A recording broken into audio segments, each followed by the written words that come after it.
दोस्तों, अब मैं दूसरा चैप्टर स्टार्ट करने जा रहा हूं डीसी सर्किट थ्योरम, जिसका नाम है डीसी सर्किट थ्योरम। अगर मैं डायरेक्ट डीसी सर्किट थ्योरम को मैं बताने लगूं, जैसे Norton theorem, Thevenin theorem, Maxwell power transfer theorem, superposition theorem, direct मैं बताते जाऊं, उसका स्टेटमेंट लिखते जाऊं, तो आपको कुछ समझ में आएगा नहीं। इसलिए उससे रिलेटेड जो टर्मिनोलॉजी है उनके बारे में थोड़ा थोड़ा एक्सप्लेनेशन दे दूंगा, और आपको जो नोट्स प्रोवाइड किया जाएगा उसमें इसके बारे में डिटेल लिखा है। इसलिए बिल्कुल आपको चिंता नहीं करना है इन चीज़ों को मिलेगा कहाँ। अगर मैं सब कुछ लिखता जाऊंगा ना बहुत समय लग जाएगा। इसलिए सबको थोड़ा थोड़ा मैं डिटरमाइंड एक्सप्लेन कर देता हूँ। आप जब ये चीज़ें को आप समझ लेंगे ना, जब मैं थ्योरम समझाऊंगा तब आपको वहाँ बहुत अच्छे से समझ में आ जाएगा। ठीक है, चलिए। तो यहाँ पे सबसे पहले हम आपको बताते हैं डीसी सर्किट थ्योरम में एक्टिव एलिमेंट क्या होता है। एक्टिव एलिमेंट होता है जो एनर्जी को बढ़ाने का काम करता है। एक्टिव एलिमेंट क्या होता है? जो एनर्जी को बढ़ाने का काम करता है। किसमें किसमें बढ़ाने का काम करता है? सर्किट में एनर्जी को बढ़ाने का काम करता है। जैसे मान लीजिए आप अपने घर की ही बात ले लीजिए। अपने घर में चारों तरफ तार बिछा हुआ है। कैंसिल्ड वायरिंग होगा तो दीवार के अंदर, कंड्यूट होगा तो ऊपर, सरफेस कैंसिल्ड होगा तो दीवार के ऊपर। जनरली कैंसिल्ड होता है तो दीवार के अंदर चारों तरफ तार ही तार है। कहीं फैन लगा है तो कहीं ट्यूबलाइट लगा है, कहीं बल्ब लगा है, कहीं टीवी लगा है, कहीं कुछ लगा है, कहीं कुछ लगा है। तो ये सब क्या है? सब एलिमेंट ही है। क्या है? एलिमेंट ही है।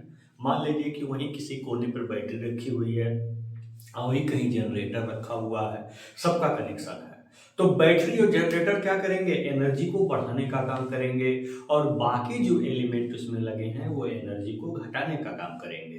तो जो एलिमेंट सर्किट के एनर्जी को बढ़ाने का काम करता है, जैसे current source, voltage source, generator, battery, ये सब आपके क्या है? किसके एग्जाम्पल हैं? ये सब आपके एक्टिव एलिमेंट के एग्जाम्पल हैं। ठीक है। और जो एलिमेंट सर्किट की एनर्जी को घटाने का काम करता है उसको हम क्या बोलते हैं? Passive element. जैसे आपका रेसिस्टेंस हो गया, इंडक्टेंस हो गया, कैपेसिटेंस हो गया, ये सब जो है एनर्जी को घटाते हैं। जनरली अगर पंखे की बात करेंगे उसमें कॉइल है, इंडक्टेंस है। अगर हम फिलामेंट लैंप की बात करें तो उसमें क्या है? रेसिस्टिव एलिमेंट है, मतलब रेसिस्टेंस है। ठीक है। ऐसे ही जो भी आरएलसी है वो एनर्जी को घटाने का काम करते हैं। ठीक है। क्या करते हैं? एनर्जी को घटाने का काम करते हैं। और जनरेटर और बैटरी ये सब एक एलिमेंट ऐसे हैं जो एनर्जी को बढ़ाने का काम करते हैं। तो अगर हम इसके एग्जाम्पल की बात करें ना, एक्टिव एलिमेंट के एग्जाम्पल की अगर हम बात करें, इसमें आपका क्या लिख सकते हैं?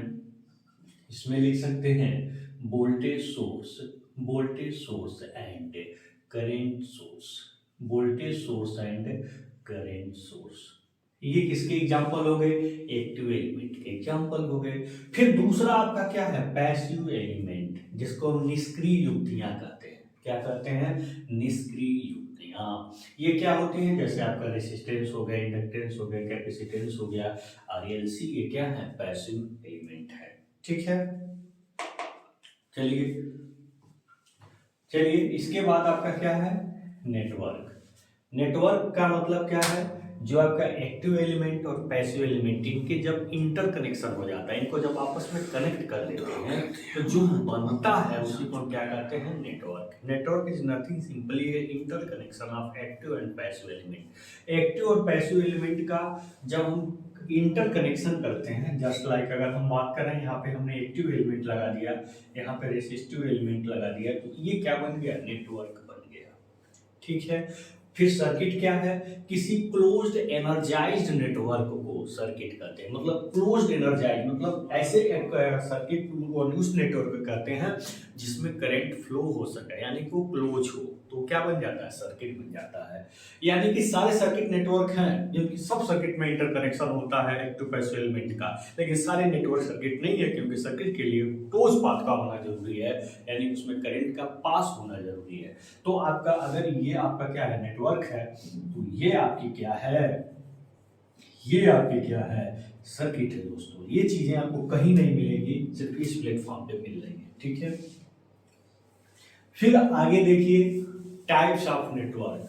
ये जो नेटवर्क है वो कितने प्रकार का होता है उसके बारे में हमने संक्षिप्त केवल इसको हम थोड़ा थोड़ा ओवरव्यू देंगे। डिफरेंट डिफरेंट टाइप्स के नेटवर्क होते हैं, जैसे लीनियर नॉन लीनियर का तो यूज आपके थ्योरम में होगा, इसलिए इसको समझना तो बहुत जरूरी है। बाकी भी नेटवर्क हैं जिनके बारे में थोड़ा थोड़ा जानकारी हम दे दें। एक्टिव नेटवर्क क्या होता है, जिसमें एक्टिव एलिमेंट का होना आवश्यक है, वही क्या है, एक्टिव एलिमेंट है। लेकिन पैसिव एलिमेंट, पैसिव नेटवर्क क्या है, जिसमें कोई एनर्जी सोर्स ना हो, जिसमें कोई एनर्जी सोर्स ना हो, तो ये आपका कौन सा नेटवर्क है, पैसिव नेटवर्क है। ठीक है। ल्यूप्ड नेटवर्क क्या है, इसी को ल्यूप्ड नेटवर्क, जिसमें आरएलसी को एक ही जगह पे दिखाया जाए, आरएलसी को एक ही जगह पे दिखाया जाए तो ल्यूप्ड नेटवर्क होता है। डिस्ट्रीब्यूशन नेटवर्क क्या है कि जिसमें पूरी लंबाई में आपका रेसिस्टेंस, इंडक्टेंस, कैपेसिटेंस क्या हो, फैला हुआ हो, डिस्ट्रीब्यूटेड हो।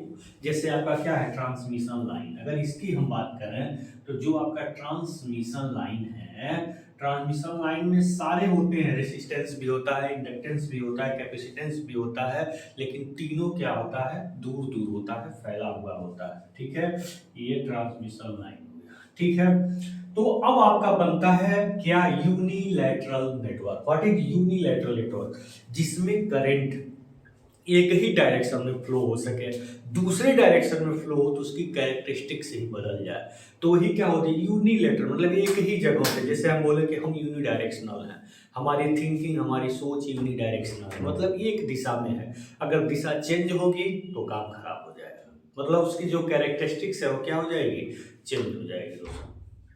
ठीक है, तो यही जैसे आपका डायोड हो गया, ट्रांजिस्टर हो गया, जितने भी सेमीकंडक्टर डिवाइस युक्त नेटवर्क है, डायोड हो गया, ट्रांजिस्टर हो गया, फेट हो गया, मॉसफेट हो गया, ठीक है, जितने भी इस तरह का आपका सर्किट बनेगा, उस तरह का सर्किट वो सब क्या होगा, यूनिलैटरल होगा।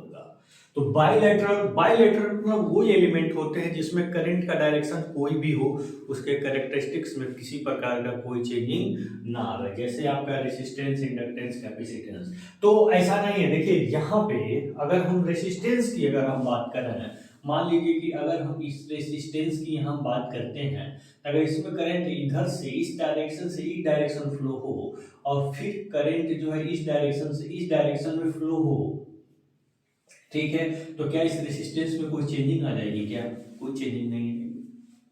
लेकिन अगर हम डायोड की अगर हम बात करते हैं, अगर हम डायोड की बात करते हैं तो करंट ऐसे ही फ्लो हो सकता है, इधर फ्लो ही नहीं होगा, कैरेक्टरिस्टिक्स चेंज हो जाएगी, क्योंकि रिवर्स बायस हो जाएगा, डायोड की साइड में फ्लो ही नहीं होगा। तो यूनिलैटरल ये हो गया, ठीक है। और ये क्या हो गए, जिसमें आपके आरएलसी इस तरह के कंपोनेंट होंगे, वो क्या होगा, बाइलैटरल नेटवर्क होगा। क्या होगा, बाइलैटरल नेटवर्क। इसके बाद आपका कॉम्बिनेशन जो बनता है वो लीनियर और नॉन लीनियर नेटवर्क बनता है।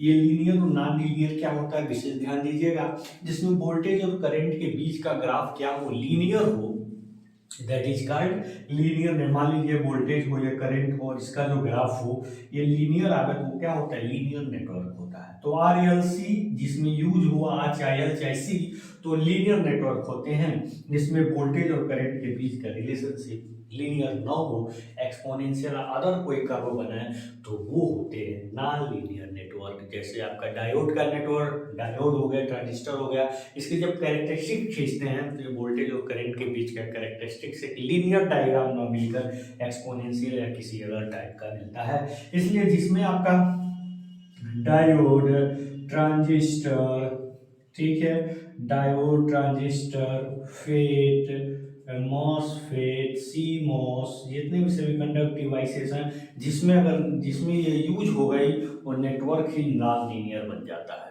तो जितने भी थ्योरम्स हम आपको पढ़ाएंगे इस चैप्टर में, वो सारे थ्योरम केवल लीनियर नेटवर्क के लिए ही अप्लीकेबल हैं, मतलब जिसमें रेसिस्टेंस हो, इंडक्टेंस हो, कैपेसिटेंस हो, उसी में ही केवल ये जो है आपके लीनियर नेटवर्क क्या होते हैं, आते हैं दोस्तों।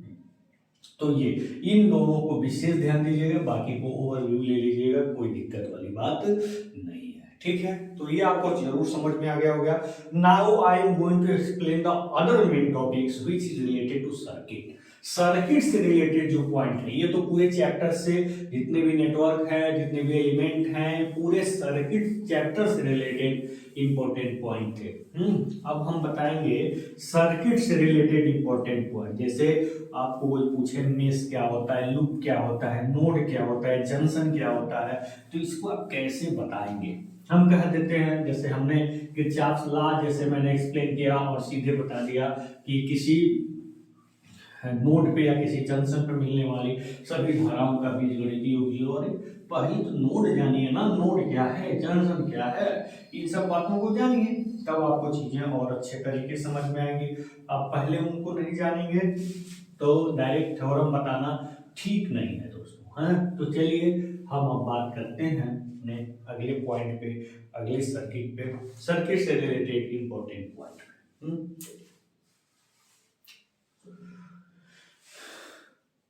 टॉपिक डाल दीजिएगा इंपॉर्टेंट पॉइंट्स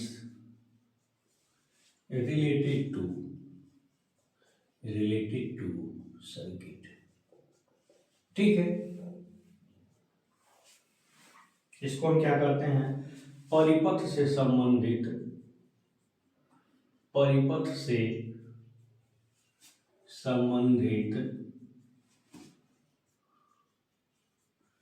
महत्वपूर्ण बिंदु में, क्या महत्वपूर्ण बिंदु। चलिए इस पर हम विचार कर लेते हैं, क्या क्या इंपॉर्टेंट पॉइंट्स इसके रिलेटेड है।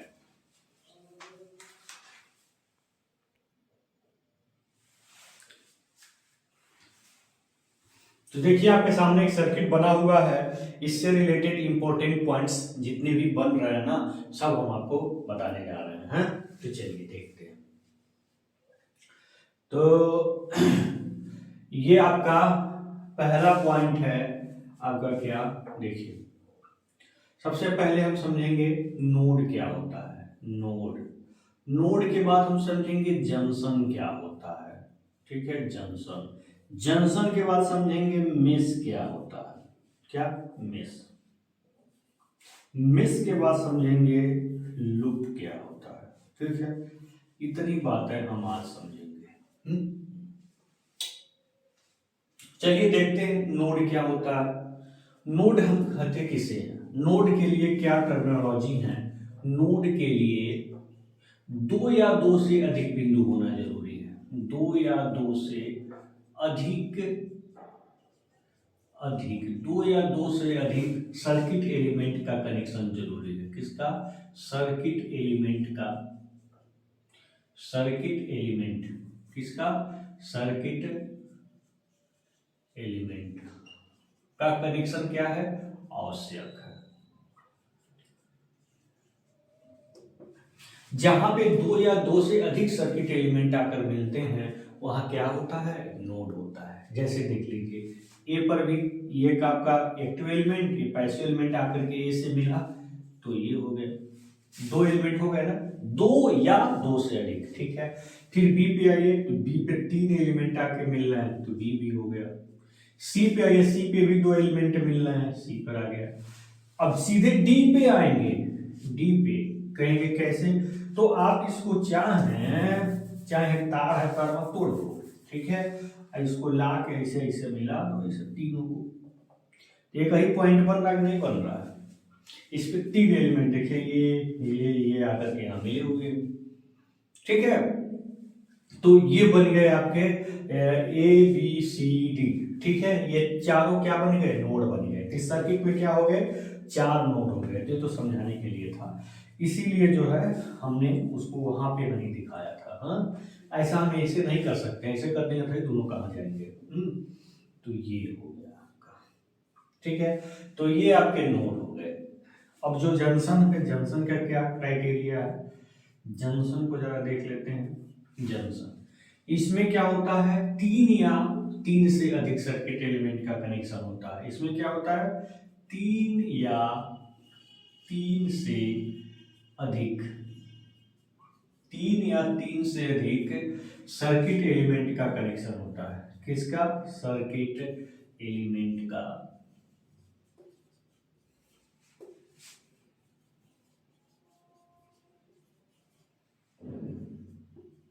जहां, इसको लिख लीजिए जहां, ठीक है, जहां दो या दो से अधिक सर्किट एलिमेंट का कनेक्शन बढ़ा लीजिए होता है, ठीक है। एज एग्जाम्पल ABCD कनेक्शन होता है।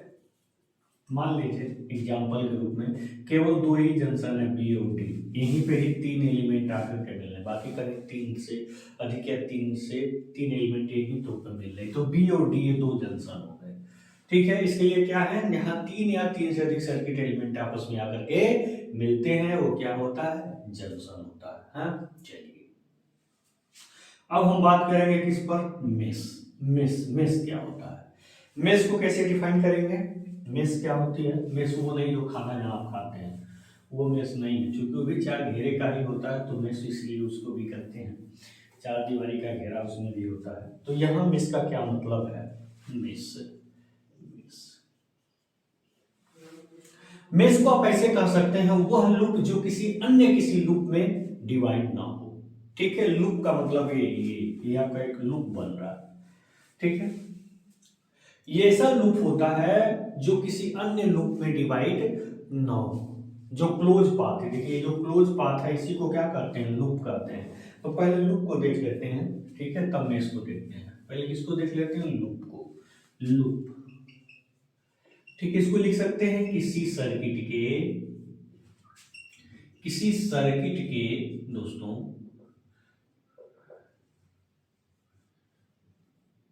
किसी सर्किट के क्लोज्ड पाथ को, किसको, क्लोज्ड पाथ को, किसी सर्किट के क्लोज्ड पाथ को क्या कहते हैं, लूप कहते हैं। बहुत सिंपल वे में मैं समझा रहा हूं। किसी सर्किट के क्लोज्ड पाथ, देखिए ये हो गया, पूरा ये हो गया, इसी को क्या कहते हैं, लूप कहते हैं। अगर हम एग्जाम्पल की बात करें, जैसे अगर हम इसके एग्जाम्पल की बात करें तो ABDA, ठीक है, ABDA हो गया, फिर BCDB हो गया, BCDB हो गया, फिर अगर हम बात करें ACDA हो गया, ठीक है, ACDA हो गया, ठीक है। तो एक लूप, दो लूप, ये पूरा तीन लूप, ठीक है, लूप हो गया, ये लूप हो गया। अगर हम इसके मेश की बात करें तो मेश क्या होता है, MESH, तो वह लूप होता है जो किसी अन्य लूप में डिवाइड ना हो। जैसे ये आपका किसी अन्य लूप में डिवाइड नहीं है, ये भी आपको किसी अन्य लूप में डिवाइड नहीं है, लेकिन ये अगर लूप की अगर हम बात कर रहे हैं तो दो लूप में क्या है, डिवाइड है, तो ये मेश नहीं कहलाएंगे। तो मेश क्या होता है, वह लूप जो अन्य किसी लूप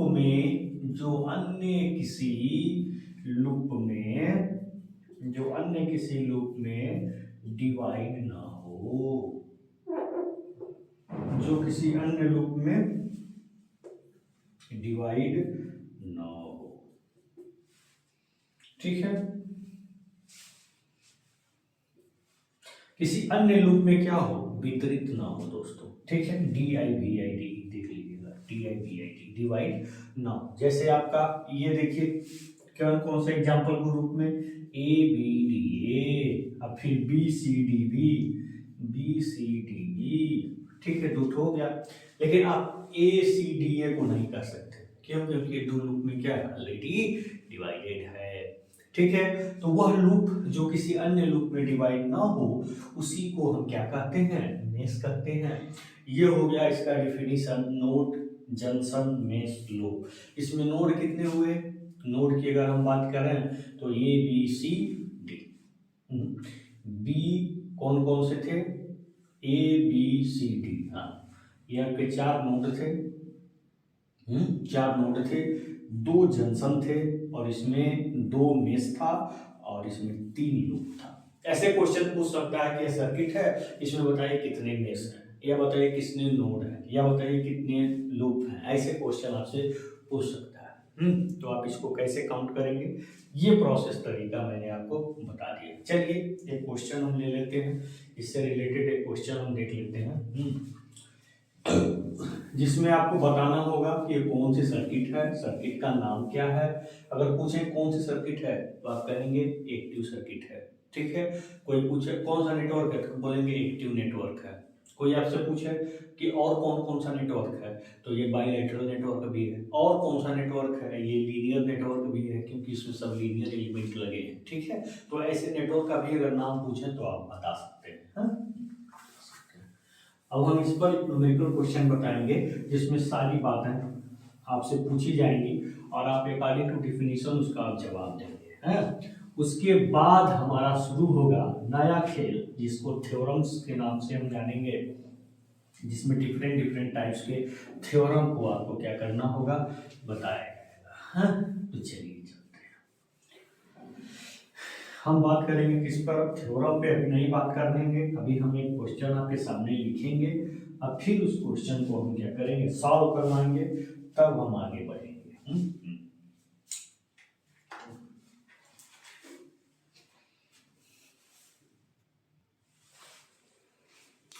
देखिए आपके सामने एक सर्किट लिखी हुई है, इसमें आपको बताना है, क्या बताना है, ध्यान दीजिएगा। इसमें आपको बताना है उपरोक्त परिपथ में, ऐसे क्वेश्चन आपसे पूछ सकता है, उपरोक्त परिपथ में, उपरोक्त परिपथ के बारे में सभी इंपॉर्टेंट पॉइंट्स लिखिए, इंपॉर्टेंट पॉइंट्स को लिखिए, ठीक है। आपके सामने एक क्वेश्चन दे दिया, एक सर्किट दे दिया, जितने भी इंपॉर्टेंट पॉइंट्स इस सर्किट से रिलेटेड हो सकते हैं सब लिखिए, इसके बारे में पूरा लिखना है, ठीक है। सबसे पहले अगर हम बात करें कि कौन सा नेटवर्क है, तो ये एक्टिव नेटवर्क है। क्यों एक्टिव है, किसमें, इसमें करंट सोर्स भी है और वोल्टेज सोर्स भी है, तो ये आपका एक्टिव नेटवर्क है, कह सकते हैं एक्टिव सर्किट भी कह सकते हैं, क्लोज्ड है ये, ठीक है। फिर आपका दूसरा क्या है, ये एक्टिव नेटवर्क हो गया। ये लीनियर नेटवर्क भी है, क्या है, लीनियर नेटवर्क भी है। क्यों, क्योंकि इसमें आरएलसी सर्किट मतलब आर का यूज किया गया है, ठीक है। तीसरा, सब एक जगह पे, रेसिस्टेंस है तो एक जगह पे, ये एक जगह पूरा इसका रेसिस्टेंस एक जगह पे, ठीक है। तो ये ल्यूम्प्ड नेटवर्क भी है, क्या है, ल्यूम्प्ड नेटवर्क, जिसको मैंने बताया एक जगह पे होने की वजह से, ठीक है। फिर आपका चौथा क्या है, चौथा एक्टिव नेटवर्क हो गया, लीनियर नेटवर्क हो गया, ल्यूम्प्ड नेटवर्क हो गया, फिर बाइलैटरल नेटवर्क भी है, क्या है, बाइलैटरल नेटवर्क भी है, ठीक है। ये हो गया आपका, वही मैंने किरचॉफ लॉ में मैंने एप्लीकेशन नीचे लिखा हुआ है किरचॉफ लॉ के, किरचॉफ लॉ आपका एक्टिव नेटवर्क और बाइलैटरल नेटवर्क और नॉन लीनियर नेटवर्क सबके लिए एप्लीकेबल है। तो बार बार अगर ऐसा पॉइंट्स आते हैं तो आप यहीं से इनको समझ लीजिएगा, हाँ हाँ।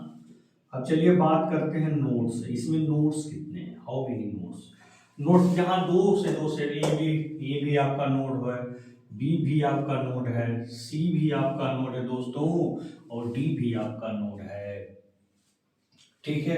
तो ए बी सी डी ये आपके क्या हो गए, नोड्स हो गए। और नीचे की अगर हम बात करें तो इन तीनों को एक जगह पे जोड़ सकते हैं, तो यानी कि जो नीचे वाला नोड आपका एच भी हो सकता है, आपका आर जी भी हो सकता है, आर एफ भी हो सकता है, आर ई भी हो सकता है, क्योंकि तीनों को एक जगह पे हम कनेक्ट करके तीनों चारों में से कोई एक नाम दे सकते हैं, ठीक है। तो ये आपके क्या हो गए, नोड्स हो गए, ठीक है। चलिए अब बात करते हैं जंक्शन पे। जंक्शन के लिए क्या होना चाहिए, तीन या उससे अधिक नेटवर्क होना चाहिए, तीन या उससे अधिक, तो बी और सी तो है जिसमें तीन सर्किट एलिमेंट आकर मिल रहे हैं, बी और सी। और नीचे वाला में कोई एक ले लीजिए, ठीक है, बी सी, नीचे वाले में एच ले लीजिए या जी ले लीजिए या आप एफ ले लीजिए या आप ई ले लीजिए, ठीक है। तो ये आपके क्या हो गए, जंक्शन हो गए, जंक्शन भी तीन ही होंगे, ठीक। चलिए अब हम बात करते हैं लूप। अब देखते हैं इसमें लूप कितने हैं, तो एक लूप, दो लूप, तीन लूप, अब फिर ये चार लूप, फिर ये पांच लूप, ध्यान दीजिएगा। फिर ये 5 लूप, और फिर ये आपका पूरा टोटल, टोटल कितना होगा 6 लूप। कितने लूप बन रहे हैं इसमें, 6 लूप बन रहे हैं। देखिए कौन कौन, ए बी जी एच, कौन कौन सा इसमें अगर लूप की अगर हम बात कर लें, अगर इसमें हम लूप की बात कर लें तो कौन कौन से लूप हैं, ए बी जी एच। फिर क्या क्या है, नाम आप खुद लिख सकते हैं, कोई बहुत बड़ी बात नहीं है, नाम आप स्वयं लिख सकते हैं, A B G H, B C D F G, फिर सी डी ई एफ, फिर आप ए सी एफ एच, ठीक है, फिर बी डी ई जी, और फिर पूरा ए डी ई एच, ठीक है। ये पूरा इस तरह से कितने लूप होंगे, ऐसे ही 4 लूप आपके हो जाएंगे, 6 कितने लूप, 6। फिर आपका 8वां आपके मेष, इसमें मेष कितने हैं, तो मेष आप बताइए कितने हैं। क्लोज्ड लूप जो किसी अन्य लूप में कन्वर्ट ना हो, तो ये 2 3 3 ही तो ऐसे लूप बन रहे हैं जो अन्य लूप में नहीं है। बाकी तो अगर इसकी हम बात करें तो ये भी 2 लूप में है, अगर इसकी बात करें तो ये भी 2 लूप में है, अगर पूरे की बात करें तो 3 लूप में डिवाइड है। इसलिए 3 ही ऐसे लूप हैं जो किसी अन्य लूप में डिवाइड नहीं है, तो 3 में हो गए। तो ये इतने सारे क्या थे, इंपॉर्टेंट पॉइंट थे जो इस सर्किट को क्या करते हैं, एक्सप्लेन करते हैं। ठीक है, इतनी तक हो गया। अब जो मैंने आपको करंट डिस्ट्रीब्यूशन बताया था ना, यहाँ पे हम उसको थोड़ा सा डिटेलीकरण करेंगे, थोड़ा सा उसको विस्तृत करेंगे। ठीक है, करंट डिस्ट्रीब्यूशन 2 ब्रांच में, 3 ब्रांच में, फिर थोड़ा सा करंट सोर्स वोल्टेज सोर्स के बारे में बताऊंगा। इसका तो एक चैप्टर ही है, लेकिन यहाँ थोड़ा सा जरूर बताऊंगा, क्योंकि जब नेटवर्क आप सॉल्व करेंगे तो उसको जानना अत्यंत ही आवश्यक होगा। तो चलिए अब हम बात करते हैं क्या, इसके आगे हम थोड़ा सा अन्य इंपॉर्टेंट रूल्स को हम देख लें, क्योंकि जब थ्योरम सॉल्व करें तो हमारे सामने किसी भी तरह की प्रॉब्लम ना आवे, इसलिए उससे पहले जितने भी इंपॉर्टेंट टर्मिनोलॉजीज हैं, जितने भी इंपॉर्टेंट पॉइंट्स हैं, फैक्ट्स हैं, पहले हम उस पर क्या कर लें दोस्तों, विचार कर लें। तो चलिए चलते हैं। अब आपको हम बताने जा रहे हैं करंट डिस्ट्रीब्यूशन का, थोड़ा सा हम डिटेल में देखेंगे। 2 ब्रांच में, 3 ब्रांच में कैसे हम क्लासिफाई करते हैं, कैसे हम निकालते हैं, चलिए उसको भी हम देख लेते हैं दोस्तों। ये हो गया। तो करंट डिस्ट्रीब्यूशन को थोड़ा सा हम यहाँ डिटेल में देखेंगे। Current distribution, current distribution in circuit, किसमें, सर्किट में हम करंट डिस्ट्रीब्यूशन को देखेंगे। परिपथ में धारा का वितरण, किसकी हम बात कर रहे हैं, परिपथ में, परिपथ में धारा का वितरण। अब 2 ब्रांच में और 3 ब्रांच में दोनों को देखेंगे। मान लीजिए यहाँ पे 2 ब्रांच है, R1 और R2। ये मान लीजिए आपका टोटल करंट आई है, यहाँ से भी वोल्टेज से करंट फ्लो हो रहा है, ये मान लीजिए I1 है, ये मान लीजिए I2। तो अगर हम टोटल रेसिस्टेंस की अगर हम बात करें तो टोटल रेसिस्टेंस RT क्या होगा, R1 into R2 upon R1 plus R2। इसके बारे में तो कुछ नया नहीं, तो आप जानते ही हैं।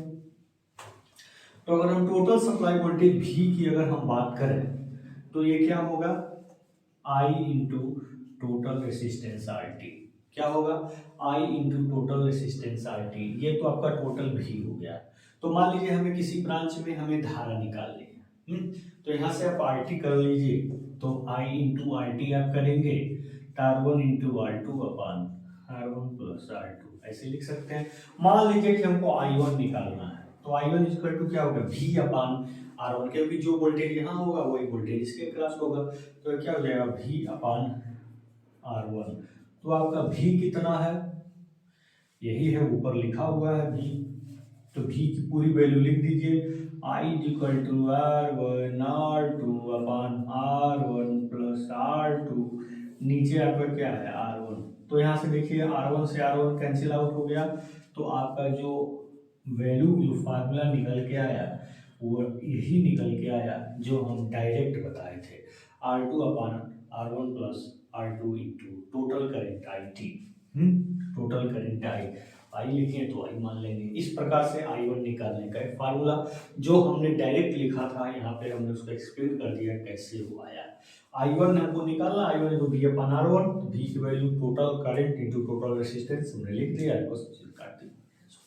ठीक है, इसी प्रकार से अगर हमें I2 को क्लासिफाई करना हो, I2 तो सीधे I में से I1 घटा देंगे, निकल जाएगा। फार्मूला चाह रहे हैं तो भी कर लीजिए। तो अगर I2 आप जानना चाह रहे हैं तो V अपन क्या हो जाएगा R2, और V की वैल्यू क्या है I into RT upon R2, तो ये I है, RT की वैल्यू R1 R2 अपन R1 प्लस R2, और नीचे आपका क्या आ रहा है R2, तो फिर R2 से R2 कैंसिल हो गया, R1 अपन R1 प्लस R2 इंटू क्या हो गया I, ये हो गया आपकी I2 की वैल्यू।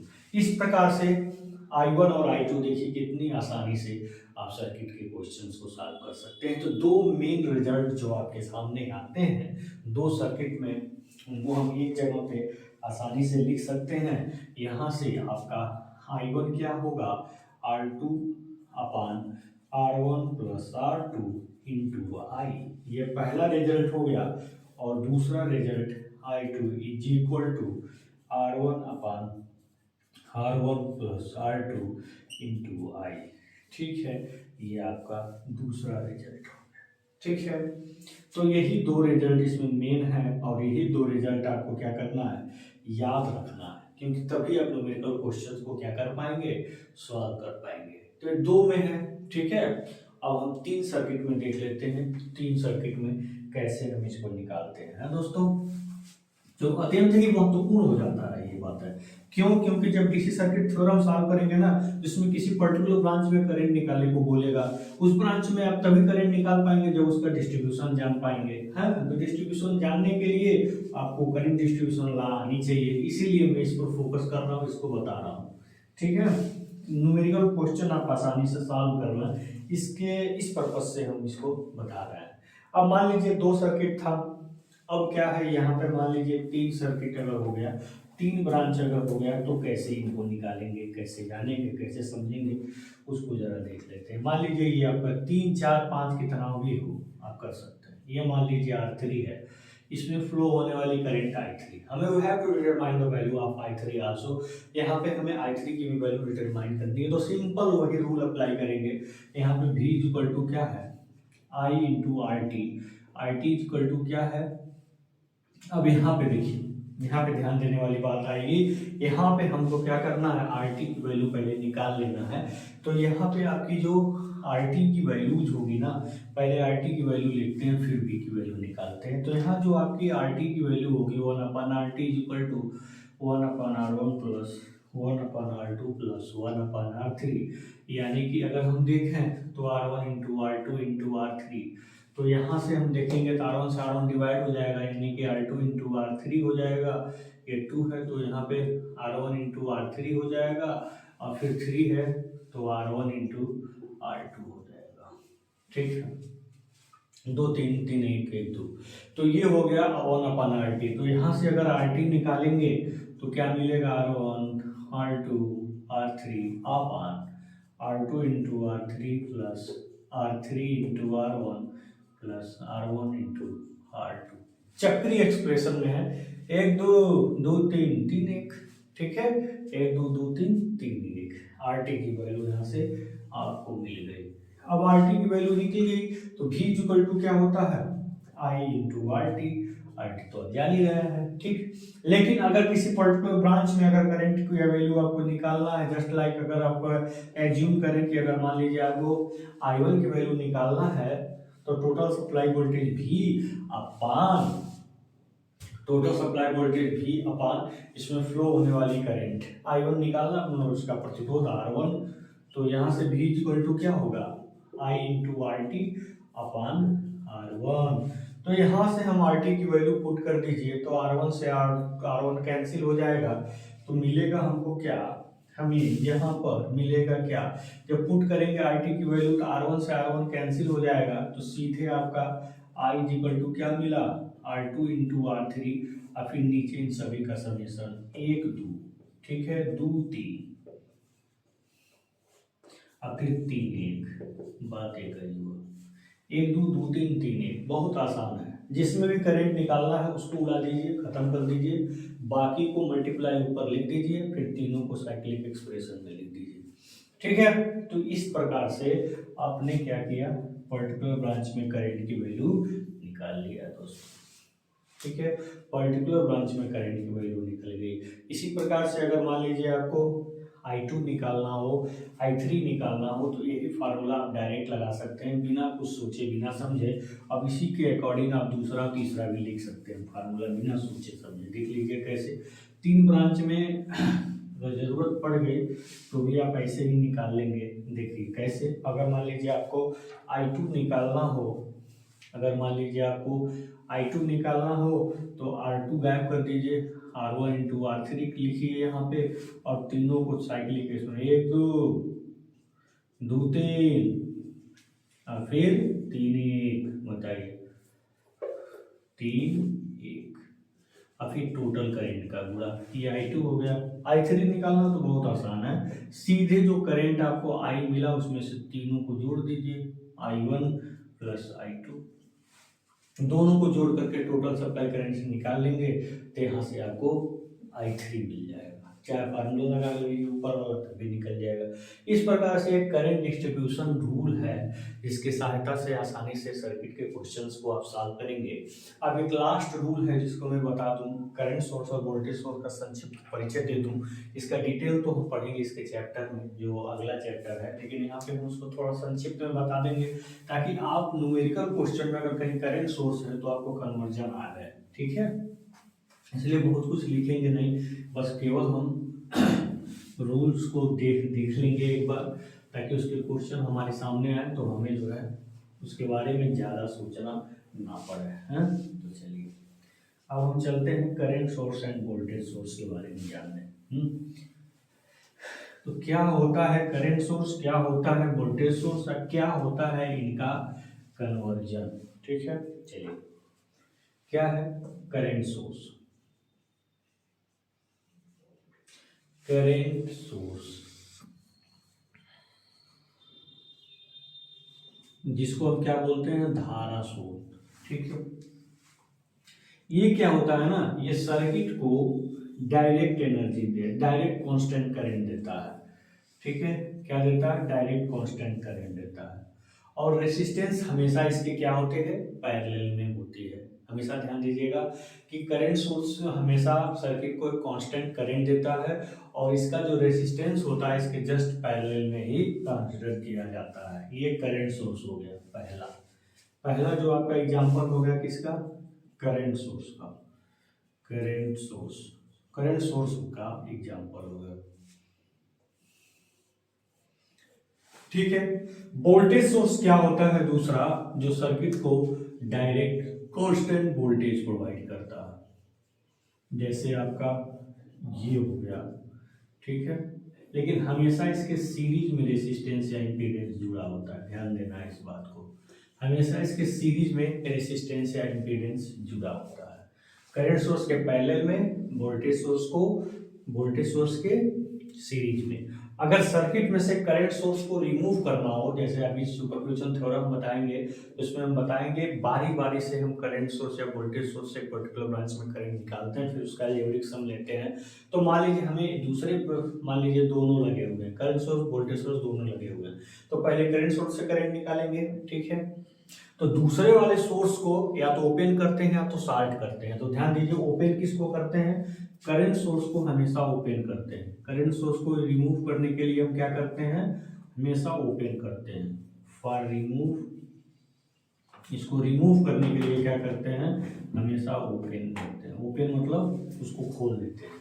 ठीक है, ये करंट सोर्स के लिए है। वोल्टेज सोर्स के लिए यहाँ पे लिख सकते हैं पूरा, for open voltage source, for open voltage source. Voltage source को ओपन करने के लिए हम क्या करते हैं, हटाने के लिए हम क्या करते हैं, फॉर रिमूव वोल्टेज सोर्स आप लिखेंगे, for remove voltage source. Voltage source को अगर रिमूव करना हो तो हम इसको क्या करते हैं, शॉर्ट करते हैं। क्या करते हैं, शॉर्ट करते हैं। फॉर रिमूव वोल्टेज सोर्स, इसका क्या करते हैं, शॉर्ट सर्किट करते हैं। ध्यान दीजिएगा, वोल्टेज सोर्स को हटाने के लिए हम शॉर्ट सर्किट करते हैं, करंट सोर्स को रिमूव करने के लिए क्या करते हैं, ओपन करते हैं। ठीक है, तो ये तो था करंट सोर्स, ये तो था वोल्टेज सोर्स। अब इनका थोड़ा कन्वर्जन देख लेते हैं कि करंट सोर्स है तो उसको वोल्टेज सोर्स में, और वोल्टेज सोर्स है तो उसको करंट सोर्स में कैसे हम क्या करते हैं, कन्वर्ट करते हैं। ठीक है, कन्वर्जन के बाद इंपॉर्टेंट पॉइंट्स जो सर्किट को समझने के लिए जरूरी होती है वो क्या हो जाएगी, फुल्ली एंड फाइनली फिनिश हो जाएगी। ठीक है, सारी बातें आपको हमने बता दिया है। इसके बाद डायरेक्ट अब हम थ्योरम स्टार्ट करेंगे। सबसे पहला थ्योरम होगा सुपरपोजिशन थ्योरम। आपको बहुत अच्छे से समझ में आएगा क्योंकि आप बेसिक चीजों को समझ ले रहे हैं पहले से ही। जितनी भी जरूरत की चीजें हैं वो आप समझ ले रहे हैं। तो चलिए हम बात करते हैं conversion of voltage source into current source. मान लीजिए अगर वोल्टेज सोर्स दिया उसको करंट सोर्स में कन्वर्जन करना हो। ठीक है, आप इसको लिख सकते हैं हिंदी में, वोल्टेज सोर्स का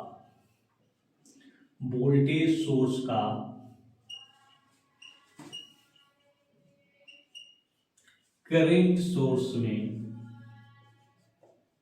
रूपांतरण।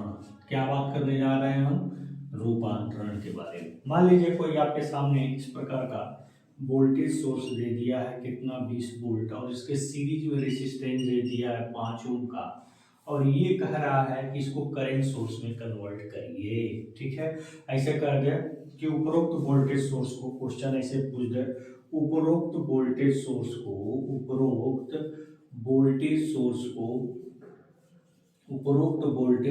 को करंट सोर्स में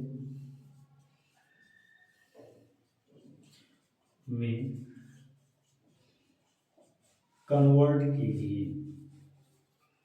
तो कैसे इसको कन्वर्ट करेंगे। ठीक है, आपके सामने क्वेश्चन दे दिया और आपसे ये पूछ रहा है ऊपरी वोल्टेज सोर्स को किस में कन्वर्ट करना है, करंट सोर्स में क्या करना है बेटा, कन्वर्ट करना है। तो वोल्टेज सोर्स को करंट सोर्स में कन्वर्ट करने के लिए हमारा प्रोसेस क्या होता है, चलिए इसको देख लेते हैं। तो यहाँ से हम करंट की वैल्यू निकालेंगे, आई इक्वल टू क्या होता है, V अपन R। तो V आपका क्या है, 20 है, और R कितना है, 5 है, तो 5 का 20, 4 एम्पियर हो गया। तो अब यहाँ पे 4 एम्पियर का करंट सोर्स दिखाएंगे। क्यों ऊपर तीर दिखा रहे हैं, क्योंकि प्लस, जिधर प्लस होता है उधर ही तीर दिखाते हैं। तो ये हो गया आपका कितना, 4 एम्पियर का करंट सोर्स हो गया।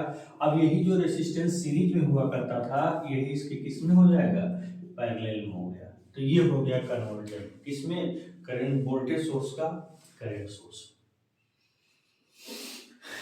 ठीक है, अब जस्ट इसके उल्टे, इसका उल्टा हम देखते हैं, जस्ट इसका उल्टा हम देख लेते हैं कि अब हम बताएंगे आपको करंट सोर्स का वोल्टेज सोर्स में कन्वर्जन। बेटा इसको नोट डाउन जरूर कर लीजिएगा। ठीक है, बहुत जरूरी है नोट डाउन करना।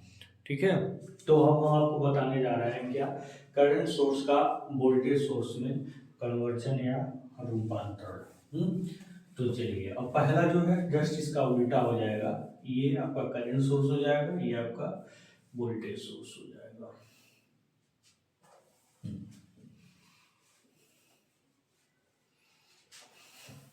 इसको यहाँ से रिमूव करते हैं, फिर एक एग्जांपल इसका भी देख लेते हैं। ये यहाँ पे हम इसलिए बता रहे हैं क्योंकि जब सर्किट के क्वेश्चंस को सॉल्व करेंगे ना, तो कहीं कहीं करंट सोर्स अगर प्रॉब्लम में दे दे तो आप इसको समझ सकें, इसीलिए हम पहले इसके बारे में थोड़ा बहुत बता दे रहे हैं। हाँ, तो चलिए कन्वर्जन ऑफ, अब क्या हम बताने जा रहे हैं, करंट सोर्स का वोल्टेज सोर्स में conversion, current source into voltage source. ठीक है, यहाँ पे हम क्या लिखेंगे, करंट सोर्स का वोल्टेज सोर्स में, इसमें वोल्टेज सोर्स में रूपांतरण। ठीक है, अब इसका रूपांतरण हम देख लेते हैं। तो आपका ये आपके सामने यहाँ पे ये देख रहे हैं आप क्या, करंट सोर्स, और इसके पैरेलल में रेजिस्टेंस, मान लीजिए ये जो करंट है ये 9 एम्पियर है और 3 ओम का रेजिस्टेंस यहाँ पे आपको देखने को मिल रहा है, और इसको बोल रहा है कि इसको वोल्टेज सोर्स में कन्वर्ट करिए। निम्न सोर्स को वोल्टेज सोर्स में, किसमें, वोल्टेज सोर्स में बदलिए। वोल्टेज सोर्स में बदलिए। तो चलिए इसको वोल्टेज सोर्स में कन्वर्ट करते हैं। V इक्वल टू क्या होता है, I इंटू आर। आई कितना है 9 एम्पियर, आर कितना है 3, कितना है 27 वोल्ट। तीर ऊपर डायरेक्शन में है तो ऊपर प्लस हो जाएगा, ठीक है। तो कितना है 27 वोल्ट आ गया ना। V equal to I into R. ये 3 ओम पैरेलल में है तो यहाँ पे क्या हो जाएंगे, ये सीरीज में हो जाएंगे। क्या हो जाएंगे, ये सीरीज में हो जाएंगे। तो ये आपका क्या हो गया, ये आपका करंट सोर्स कन्वर्ट हो गया किसमें, वोल्टेज सोर्स में। तो ये आपका क्या हो गया, इस प्रकार आप इजीली करंट सोर्स को वोल्टेज सोर्स में क्या कर सकते हैं दोस्तों, कन्वर्ट कर सकते हैं। ठीक है, तो जितना भी इंपॉर्टेंट पॉइंट्स इस चैप्टर से रिलेटेड था मैंने सब कुछ एक्सप्लेन कर दिया और बहुत तक प्रयास किया तो सारी बातें समझ में आई हो। तो इसी के साथ ये लेक्चर यहीं पर फिनिश होता है दोस्तों। अब मैं नेक्स्ट वीडियो में नेक्स्ट टॉपिक के साथ आप पढ़ेंगे सुपरपोजिशन थ्योरम।